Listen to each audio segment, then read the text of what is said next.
Hey everybody, it's Blair Lee, strategist and purpose-driven coach. Hope you all are doing well. I'm here with Vernon Brown. Say hello. Hey, what's up? Blair. Yes, I know we're doing this. I know I always get nervous before these lives, but we're going to have a good conversation today. So Vernon, just to do a quick introduction, we like to jump right on in. With over 15 years experience as being a trainer and coach, Vernon Brown is the happiness and success coach. He shows entrepreneurs how to leverage happiness to become more successful, strategic, and influential, both personally and professionally. Happiness is a gift and a tool that we are shown during childhood, but forgot as we get older. So let's remember it together. Happy is the way. I like that. Have you heard the concept that that babies smile an average of like 400 times a day, and whereas adults, it's like some ridiculously low number? I believe that 100%. Yeah. I wasn't aware of that, but I believe that 100%. Yeah, it's like some ridiculous, and it may not even be 400. It may be something even higher. 400 is what's jumping in my head, but like it's amazing how when we were babies, I love the fact that in your bio you kind of referenced that, but when we were babies, it didn't take much to make us happy. Whereas now as adults, it's like we need to have like everything just come together perfectly for a smile to come up. Because if not, then we're just overly serious. Because you bring up such a great point. I'm glad you started off with this. It's like I'm always telling people, everything you needed to learn, you learned when you were a kid. Everything. You know, you need to make sure that you're getting enough sleep. You need to make sure you're laughing. You need to make sure you're playing. You need to make sure you have structure. You need to make sure you're taking naps. Like all these things are like the basic tenets for like to live a kind of happy, however you define happy. That's a big thing. Yeah. How you define happy life. And it's like, watch kids. They ask questions. They look you in the eye. They don't worry about what you're going to say when they ask, because if they want it, they want it and they ask. But there's so many lessons. And you made me think about like baby smile and thinking about my son. Now remember, like he would just lay there in his crib, and he's 5 now. Only time he smiles when he gets something he wants now. But when he used to be in the crib, he would just smile all the time, and he would make me smile even when he was asleep. I mean, like I love that. See, that's a beautiful thing. I mean, it's just, and then we think about us as adults and just the inherent anger that a lot of us have for really no reason at all, because we're not enjoying just the basic, just beauty of life. And you bring up a good point also with like, it's so funny. It's just like, feed me, exercise me, just nap me. That's all I need. Nap me. Yeah, it's like with people, it's, I like to think this in my very big, hopeful brain is I like to think that most people are kind of in that place where I don't want to say angry, but they're confused, It's just, we're all sold this bill of goods about life, or we're all sold like these different things about life. And this is what success, and this is what happiness is, this is what a great relationship is. All these things are fed like this bill of goods, and it's not really adding up for some people. I just feel like a large number of people are just trying to figure things out, right? And when you don't have the instruction manual, because none of us are given a manual on life, when things aren't lining up to what they kind of project it to be versus what you might be getting, and this isn't everybody. I want to make sure I say that. Yeah. But I do know when I went to Publix yesterday, I just saw a store full of people with these curmudgeon looks on their face. And so I feel like that's a good amount of people. Yeah. Well, and you bring up a good point, actually, because you say that we're not given a manual for how to live life. But honestly, in some ways we are. If you think about your intuition, your gut feelings, the way that you viscerally respond to things, it's usually your inner guidance kind of telling you what's right, what's wrong, what is the right approach. But then a lot of us try to overcome that with reality or with what we think we should be doing, as opposed to, maybe it makes sense for us to get out of our chair every hour and move around. We want to, but no, we got to hunker down because we got to stay on the computer or whatever it is that we have to do. It's just, and then, I think we are given a guidance system, but we just ignore it in many ways in order to function in our society. You brought up a really great point. It's what I do. That's it. Because there might not be. For me, it's like it's a goal. We have to go to another layer, because even when I was younger, like I didn't realize like one of my superpowers, and I'm big on everyone knowing what their superpower is. I always say know your 5 superpowers, but I didn't know what my intuition was. Right? I didn't know. I would feel things, but I wasn't quite sure how to like not necessarily define, but understand and interpret. And then the big part of component is there's not a lot of people. There's many persons don't have an intuition. They have other gifts, And a lot of people just don't have that. And that's okay, because there's other gifts that they can use as well. Yeah. So I feel is, a lot of times, especially when I work with intuitive people, I just let them know. I'll say something to them and I can just see, what's going on in their brain. And I'll just ask them, when you first saw me, what did you see? What did you feel? And then all of a sudden it's like, I'm just getting into practice doing it, because we're taught, especially intuitive people, almost to doubt what we feel or disregard what we feel. But I know that's definitely for me, like, well, how do you know that? Or, well, it shouldn't be so easy for you to know the answer to that question, or to have that intuition of what the answer to that question is. Right. And that's what happens. It's when people don't understand, they almost have this, I don't want a negative response, where it goes back to like that understanding life. When people don't understand, they get confused, they get trapped, and they feel as though they could be flawed or something's wrong with them. You know what I mean? So sometimes, back to the intuition, it's when I would feel these things, I would say, I try to communicate it to people, or I would just like, even to myself, I'm like, I can't know that. That can't be right. I'm thinking all these things. And it's like, that's a silly thought. That's just a fleeting thought. That's irrelevant. Like, why am I even thinking that? That's, yeah. But these are the things that can, we can hide, and we can play in small. And for some people, it's just, we don't talk about it. And that's why I'm big on, like, ask me a question. I'm so big on being an open book about things. Just so the faster you can understand, the faster you can start working on making your life more happy, more successful, however you define it. That's my practice name. What's your happy? Not my happy, not Blair's happy, not my son Gingerbread's happy, but your happy. Yeah. Like, we need to figure out what your happy is, because we all have a different definition of happiness. Everybody does. But the unifying fact of that is, whatever makes you happy, and that's whatever makes you happy gives you energy. And that's the big thing. It's not that you're going to come and we're going to sit down and like teach this class on your happiness. And at first, everyone thought I was going to come in and it's like, all right, everybody, break out a fiddle. Let's sing together. Let's dance. And it's like, singing and dancing is part of happiness, but that's not the way it works. Find your happy. You're going to get more energy when you start doing these things. Right, boom. Next thing you know, you start executing better. You start communicating better. I share with my clients that as we're trying to figure out, I guess, what they want to be when they grow up, and what are the ways to get there, and all that. Again, as you said, the unifying theme across everybody is everything that we do because we think it's going to make us happy, regardless. And so when we recognize that, it actually makes goal setting so much easier, because, you instead of saying, what do I think is going to make me happy? Okay, I want $1 million. Why do you want $1 million? Because it's going to buy me things. Why do you want things? Because it's going to make me happy. So break it down to that kind of more, I guess by breaking it down to that level, you actually, it makes it easier for you, because you're not going that one specific path to happiness, because you getting the money. It could be anything if you focus on happiness and just having that as your goal. And you can have happiness in every moment. You don't need to wait till you have $1 million, but as you reach that happiness and you get that feeling now, it actually attracts to you the opportunities that are going to lead to the money, the abundance, the health, the wealth, all that kind of stuff. In many cases, I completely agree with you. I'll definitely add this about happiness. It's a big thing about fun, happiness. There's some rules that go with this, right? Okay. Like, because let's just say, I'm focusing on my happy. My happy is to buy, 100 scratch-off tickets and win $1 million, right? Increase my odds. But there's rules, especially in my practice. It cannot, and I know this would be really helpful for people who really listen to this. If there's anything that you can take away from this conversation, it's this. These are the rules. It cannot involve buying or spending. Oh, of course. No buying or spending. Credit card debt is not a good thing. Number 2, it cannot involve food or alcohol. The last thing we need to be worried about is our waistline, and we don't need to worry about drunk text. I'm not vilifying alcohol or bad food. All I'm trying to say, be aware, it cannot involve food or alcohol. And the third thing is, it only can involve yourself. Well, I was going to say, those are both, the first things were both external, and the third thing that you said was internal. Well, you want to make sure that you're in control of it. You want to make sure that you can't say that I'm happy when I'm with my son. When he gets older, he is going to leave. I'm expecting him to. He's got my personality. He's going to go on and search the world. Then what happens to me?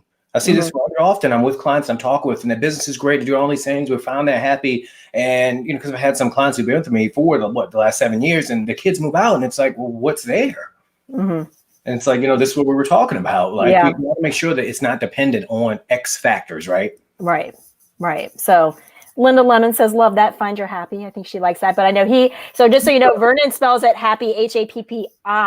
That's I guess right. just to be cute, Just to be cute. Why and I? Yeah, tell me why. Because what? Because why and I? Because you matter. But in reality, I spell what you're happy. I'm big on you can't make success an accident. And this is something that I see way too much. People, I don't care in what respect, you make it an accident. And so for me, that's an accident. There's a reason for it. Like if you see what you're happy, right? And you notice immediately see what you're happy, phonetically you hear it, but your eyes are going to go notice that I. Like, why do you spell it with an I? Like, does he not know how to spell? Did he maybe copy the movie Pursuit of Happiness? All these things start going through your head. Yeah. If you're thinking about why I spelled it with an I, you're not thinking about the conversation you don't want to get into. You're not thinking about how annoyed you are. You're not thinking about all those other things. Now I put you into the world of curiosity, which is another tenet of children. Okay. They get curious. And that's what this is about. I'm giving you I'm giving you things without you even paying attention to it. And that's all intentional. Interesting. Yeah. Everything's intentional. I don't do accidents. Yeah, you know that about me. Yeah, I know. I think that's funny. No, I think it's. I mean, in all areas of your life. So how? Like, I guess, and this may be a silly question. I'm not sure, but what is your obsession with happiness? Like, when did you start feeling like kind of leaning, going down that road? Like, when did you start really wanting to cultivate more of that happiness in your life and create a business model around it? Like, what led to that? Glad you asked. World-class question. Hey, I did not want to do this. Really? I did not. When I tell you I did not want to do this, I mean I did not want to do this. I had zero interest. I never wanted to own my own business. At one point, I just, thank you, Linda. Yeah. She got it. I know it's a different concept. But sorry. Yeah. Sorry to interrupt. I just wanted to throw that out there. No, I said it. That's on me. Thanks for watching. But no, it's I almost stumbled into it when I got done in a previous career. I wanted to just go back behind the scenes, right? Like I didn't want to be the person on the center stage. Because back when I was doing the whole acting and modeling thing in New York, I mean, I don't like that. I mean, don't get me wrong, I had a great time with it, but I mean, you know me. I know other people watch this might not know me, but I am the nerd. I am the quiet guy who wants to sit on the phone and we'll talk about just life, right? I'm kind of a big neurological person, a big cerebral thinker, right? And when I got done with that, it was great experiences, but that's just not me, right? About 2 to 3 years, and I came back and I said, what am I going to do? What do I want to do? And I knew initially, I was like, I didn't want to go in business for myself, be an entrepreneur and have different businesses. Wait, you knew that you didn't? Is that what you said? Yeah, I didn't. Okay. But then after my experience of being in the whole entertainment industry, if you're getting a check for, $8,000, right? The person who's writing you that check got a check for 20. And I'm like, wait a minute, I'm the one out there doing all the work. I'm like, no. I need to be in charge of things. And don't get me wrong, I understand the way it works. Yeah. But I said, okay, well, if I'm going to do this, I need to figure out what I want to do and get through the long gory details of things. I've met someone, a mentor who I still talk to, and he challenged me. He said, you really should consider doing this. And Blair, you know this, but I cannot stand the term life coach. I am not a life coach. I am not. That's why I didn't even want to do this. Because my mentor said you should consider life coaching. Well, because then people may not even understand what you do because there are so many people who use that term of life coach, and then so many people don't understand. Like it's one of those weird words that's descriptive, yet it's not descriptive, and people have so many different views of what it is and interpretations. Right. And it didn't sound. Anyway, I got my personal thoughts on it, and I said, no, I'm not doing it. And so I looked into it, and it made sense, but I was like, I got to make this my own. And I had to sit back and think about, a lot of the themes of my life where I was able to be get to a level of success in different industries. And it's because the way people feel. And I said, And I was like, interesting. And then my whole belief on energy and happiness just really tied together. I said, happiness coach. And that's What You're Happy was born. But I did not want to do this. Yeah. But that's what life does, though. Oftentimes, life presents to you a lot of struggles and challenges that you could be saying no to, that you might want to consider because you don't know. And I didn't know.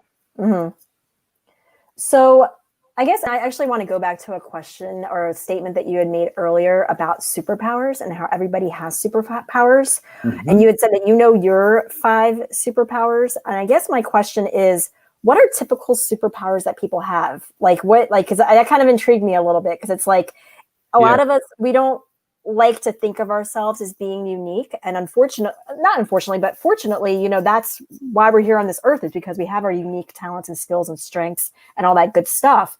But a lot of us try to put ourselves in boxes in order to function in reality and what, you know, this real world looks like. Yeah. And that's where a lot of us make mistakes, because we're trying to be something that we're not. We're trying to follow, you know, whatever rules that they tell us for a resume in order to apply to this job. You got to do your resume like this, you know, instead of actually being you. So my question to you is, what are typical superpowers that people have? That is, it's an infinite. There's an infinite number, number. You know, with your superpower, what you were saying, it's all of us always ask people, I'm a little demanding, in a very positive way. You need to find out your top 5 superpowers. Start there. You have lots more, but those top 5 are going to be your core, just, you know, tools. And you need to lean on those first. Like before anything else, you lean on those first. It makes life easier in a sense. You don't have to try as hard. And with those superpowers, you know, again, it's sitting down to kind of give people as kind of maybe some tips on figuring out, is sitting down and realizing what comes so easy to you that you don't even pay attention to that. You know, so something that you might even disregard, like, oh, you might typically, it shows up like this when I'm talking with clients. Oh, it's just this. Oh, I did this. I'm like, those are amazing cookies. And like, you know, it could be baking. It could be just the gift of bringing people together. It could be, again, I mentioned intuition. It could be your sense of humor. It could be your gift of being able to see it from different perspectives. Yeah. And so with superpowers, it's really hard to describe, because there's so many different tools, skills, and everything that all of us bring. Now, the next step here is figuring out what to do with it. Line it up and figure out 1 through 5 how you want to do it, but lean on that first, because there are some rules to life. Like, you got to make sure that you are applying to the job. You got to make sure that you are dressed appropriately and make sure that you got, you know, your appearance together. Right. But when you start getting the interviews and you start using your sense of humor, but still being respectful, all of a sudden people relate to you more. Now, why is that? When you're using your superpower, it's because people can feel the true self. And when you're using your true superpower, it's your true self. It goes back to being a kid again. You are back. Look, kids, they don't care. My son will dance and do an electric slide. He doesn't know how to do it. He would do that in the room, but it brings me in. I can't help but laugh at him. Yeah. And it's not only because it's silly, but you just see him being free. When you use your superpower, it frees you up to be you. People, you can't fake inauthenticity. You know, you cannot fake it. People try to fake it. You see the ads and people are like, hey, hi, da da da da da. And you're like, you have a sense like, what is because it has a sales pitch. Because that's the other thing, personal branding, all that kind of stuff. We're told to put ourselves out there and to, you know, put our best selves, but it's like, put your best self, not the self that you think you need to be, like, not the person you think you need to be you. You know, and you know what I think is funny though, on the flip side, you had made a reference to, you know, if you go into an interview situation and you're actually, you know, having a conversation, you're bringing out your humor. And what if the person on the other end doesn't laugh, if they don't find it funny? Then in your mind, some people may think, oh, I bombed. Oh my gosh. But actually you probably just, you know, were able to, you know, avoid a bad situation because maybe that wasn't the right fit for you. But again, we're trying so hard to land the job and to do what we think, okay, I need to land this job.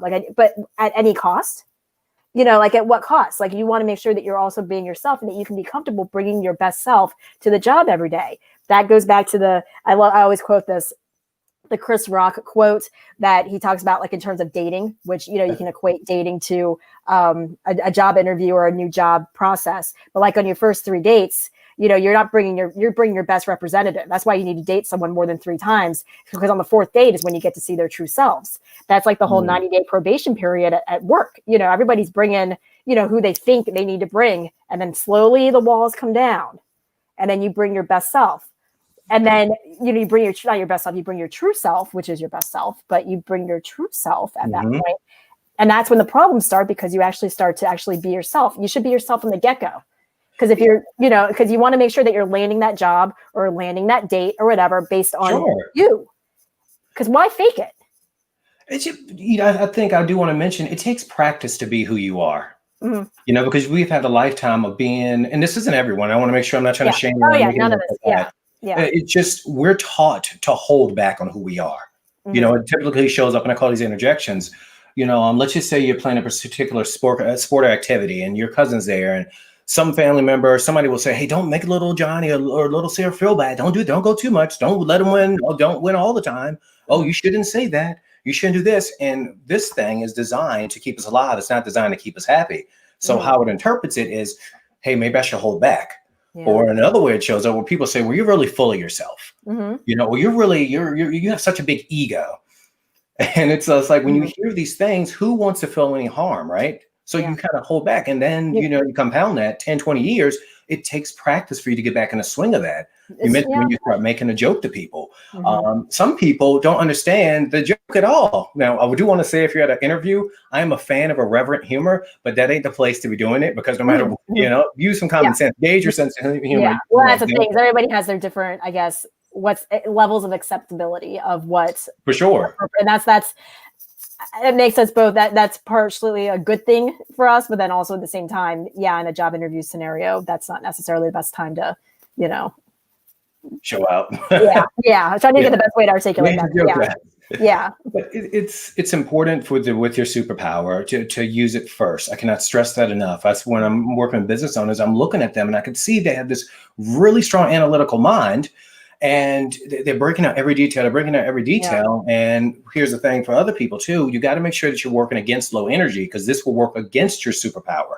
When energy is low, concentration, focus, awareness are gone. You will start to isolate yourself. You will start to have that negative self-talk, negative rumination. You will literally sit there and become so critical and judgmental that that analytical brain will start looking for more things that could be wrong, which will keep you kind of in this state. Yeah. If you are a person who is just really caring, you will start picking up on more things that you don't necessarily need. Because again, when the energy gets low, this system is trying to figure out what's going on, and it looks for what's wrong. And when it's looking for what's wrong, it will keep you in a place where you don't move at all. And that's human nature. I mean, that's naturally what we do because we're trying to survive. Yeah. Anything with a heartbeat on this earth will do that. But it's what my big push, my big impetus for just my big it's my big push. It's for in December is double down. Whatever it is, I'm not necessarily saying go into like any kind of action. I mean, be strategic with it, but double down. If you want to love more. If you want to create that business, you want to try the opportunity, do it now. Try like double down on whatever your efforts are, because you want to make sure that 2020 was a doozy, to say the least. Yeah, and I'm trying to diminish how it's been tragic in many cases. And I don't want to take anything away from that, but I recognize that with 2021 literally around the corner, we're days away. You want to make sure you're setting the stage for more success, and don't make success an accident. Double down on what you're doing, really get focused, really get unfocused. Maybe you're too focused on certain things, but double down on your efforts to finish strong, but use your superpower and use your Happi. And let's kind of delve in on that a little bit more. 2021 is coming. We're halfway through December of 2020. So we're almost there. We're almost through it. So what would you recommend? Like, do you have any just little tips and tricks on what people can do to kind of get going on 2021 in order to align more with their happiness and to set that foundation now so that we can get over everything we've been through the past however many months, and to really, do it in 2021. Like, do you have any tips, just like little tips that you can provide? Oh yeah, absolutely. This has been the longest 11.5 month, 5-year period I've ever been through my entire life. Yeah. But a big thing that I'm always, reminding people is your environment. You've got to be in control of your environment. You got to make sure, and it goes back to a quote my mentor taught me: there's no man or woman greater than his or her environment. If you are in an environment that's not conducive to success, I'm telling you, you're working against yourself. But see, a lot of people don't notice that. They don't realize that. That's the thing. I'll point that out. Right. So you need to make sure you're in an environment that is supportive, that if you have a bad day, if you're having a tough time, that person will say, hey, what's going on? They're not going to pick on you, or maybe you shouldn't have tried. They're like, hey, we can figure this out. You need to be around people not who just fill you up with a lot of, quotes and phrases, which might be helpful for some people, but people who want you to win. Yeah. And if you don't have that, which I didn't have at the beginning, because I don't want to speak almost philosophically, if someone doesn't have it, create it. Get on YouTube. I used to sit back and listen to stuff all the time just to put that environment up here, because it's two deadly places in your life. It's in your head and in your bed. You got to make sure you're in a positive environment, or an environment that maybe challenges you. Maybe it might not feel necessarily positive, but the end result is positive. Yeah. Well, yeah, to overcome something that's, to overcome a challenge. And then that's how you grow your comfort zone. That's the definition of pushing against it. Because if we don't have that level of discomfort, that means that we're just sitting very comfortably where we are now. And we're not going to learn and grow and be who we want to be in 2021 if we don't push the boundaries a little bit. Go push. The second thing, because I never run short on time, is you want to make sure that you're setting yourself up for some unrealistic goals. Mm-hmm. Now, I know that's kind of antithetical to what a lot of people hear, but this is the best time ever in our lives for all of us to be unrealistic with some things. Yeah. And I know we are moving and trudging along, and we're just trying to make sure how to survive and how to get by. You want to make sure you're focused on thriving. And thriving oftentimes involves a little bit of creativity and dreaming huge. Be unrealistic. Go out there and do it. I'm amazed at certain things that have come across. My clients have been achieving because I was like, push. Well, I can't do that. How do you know? Go. Well, I can't talk to that many people. Go. I don't know. Go. Figure it out along the way. But be unrealistic. So that way you can have some more fun with things. You don't also just take that one step. I mean, that's a lot of people are just, once you take that one little, as I call them, baby steps, you take that one little baby step and then it opens up opportunities just a little bit more. Then you take that next step. It's a little bit more. But you're not going to get there. You're not going to get from here to over here unless you take that first little step. But that's why back with the environment, with that step, it's so important. Why I say environment first. If you've never ran a marathon and none of your friends have run a marathon before, you're going to be like, oh man, this is going to be a big deal. And your friends are like, why do you want to run 10 miles? Like, that's insane. Why would you do that? I can't even run 5 miles. And all of a sudden they start getting to you. But if you surround yourself on forums and watch videos of people doing marathons, all of a sudden it's not that big of a deal anymore to take that first step because it starts to change your reality because you're starting to see that other people are doing it. So that's the other thing is a lot of people think, I need to be around people either, whatever it is that you're trying to do. Is it you're trying to start a business or you're trying to get, increase your wealth and financial, abundance, whatever it may be. And you're like, well, everyone around me is poor. How am I going to do that? That's the beauty of social media. That's the beauty of, even finding and targeting and connecting with people and making new connections, cultivating new relationships. It's also reading books. There's so much to be found in autobiographies and things like that. Like we get to know people and kind of go to different worlds and lands that we've never been in. And it just changes our perspectives. Like it could be just even the smallest little change. Yeah. Can, compound at that point. But like, if you don't know what you don't know, how do you know what to do next? And that's a lot of us get stuck in that because we're trying to make a change into where we're trying to go based on where we are now. How are we going to get over there if we've never been over there before? Like we don't have the mindset of somebody over here. Right. And so it's like, how do you overcome that? And with intentionality. Bingo. The last thing I want to say is ask. That's a big one. You need to ask. So many people aren't asking. They don't ask the person who's done it before. Ask. You'd be amazed at how many people will say yes to you. Ask. Like I cannot say, how I am. I'm like, hold on, demand it. I'm like, ask people, hey, I wanted, would it be okay if we sat down? Now, don't be a taker. I'm not saying go and ask you, get on people's schedule. I mean, that's time. Like, you come up with some inventive way that you're actually giving as well. But you get there's so much power in asking. I see so many people who do not ask. Yeah. Or they're scared to, or they just, they count themselves out before they ask. They just assume they're going to get the no, so they don't ask. So, I mean, and there's a saying in the success principles that, you always ask for what you want because the worst that can happen is they'll say no. And if they say no, you're no worse off afterwards than you were before you even asked.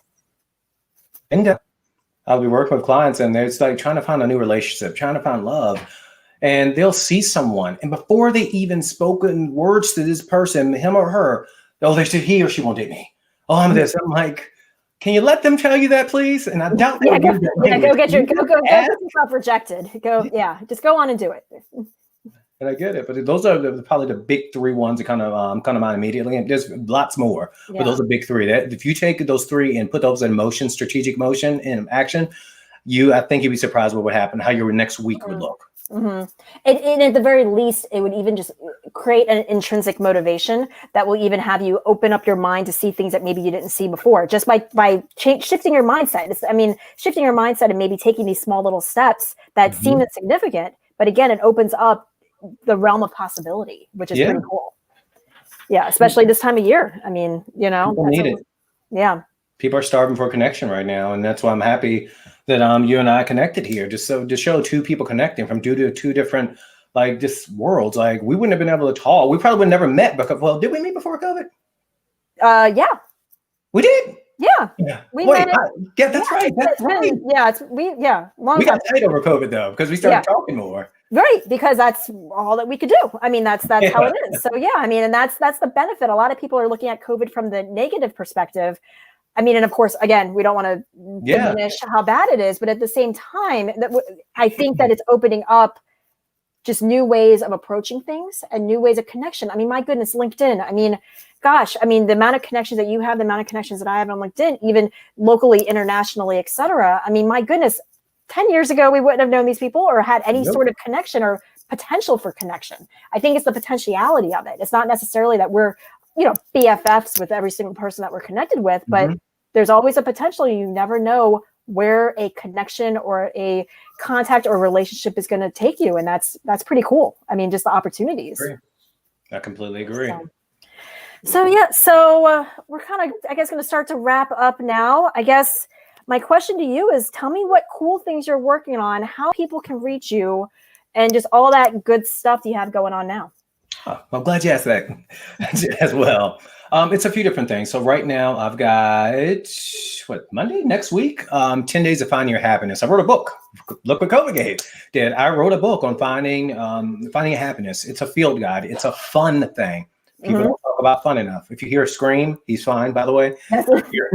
But it's a field guide to figuring out, because it does take some internal work here, but it's fun work. I give you a principle. I give you some examples, and then I give you just an area that you can take some notes on, so you can find you're happy. It's essentially a treasure map, and just like everything else, once you get the treasure map, you still have to dig. So you got to do the fun work. That's cute. A treasure map to find your happy. Yeah, like literally. I like that. That's really cute. I like that. And it's not, I am not a theory person. I need to make sure I say that. If I talk about it, I've done it, or I've coached someone through it. I do not do theory. There's too much theory out there. And so everything in there is things I've done and I do with clients to this very day. And that's your book that's coming out. It's coming out next week? Next week, yeah. Okay. Actually, and I'm going to put this. I created a little, I created a little fun little graphic just so you all can see, right down here at the bottom, new book, 10 Days to Finding Your Happiness, coming out next week. So you all get that. And then tell us more about the 30-day challenge. So this 30-day challenge, and I'm glad you're bringing this up. The 30-day challenge is a way that people can, and this is free. This is my gift to you. This is a challenge that you can sit back and kind of practice everything that we're talking about right now, that you can practice, building your confidence up, building your self-esteem up, taking the extra steps, and then being able to write these things out. So you now have a log of your success over the next 30 days. If you think about it, for 30 days, if you just focusing more on yourself and start doing just more things for you, do you think they would change the quality of your life? Do you think they would change the experiences you have? Absolutely. And with this, it's a guide. There's a lot of information, but we need action steps as well. And that's the 30-day challenge. Okay. So you can get that at whatsyourhappy.com/30-day challenge. And I will also put this graphic in the comments of this post here, the LinkedIn video post. So if you all can access that as well. And I guess that's about it. So I also want to share, actually, just to throw out there, I've got a group coaching program coming out myself. So if you're interested in getting more clarity on what a purpose-driven career path might look like for you, I'm running this program starting in January with a bonus discount if you register by December. So just message me if you want to learn more. So that's what I got going on. And anything else you want to share, Vernon, before we let you go? My email. I don't think I gave my email. It's Vernon at whatsyourhappy.com. Vernon at whatsyourhappy, HAPPI.com. Okay. We'll also put that in the comments as well. So perfect. So thank you so much. It's been a pleasure. And we'll have to, I know we can go on talking more, so we could probably do this again at some point. We can try to, delve into some other areas, especially as we get into 2021. So thank you so much, and we will be in touch. Take it easy. Okay.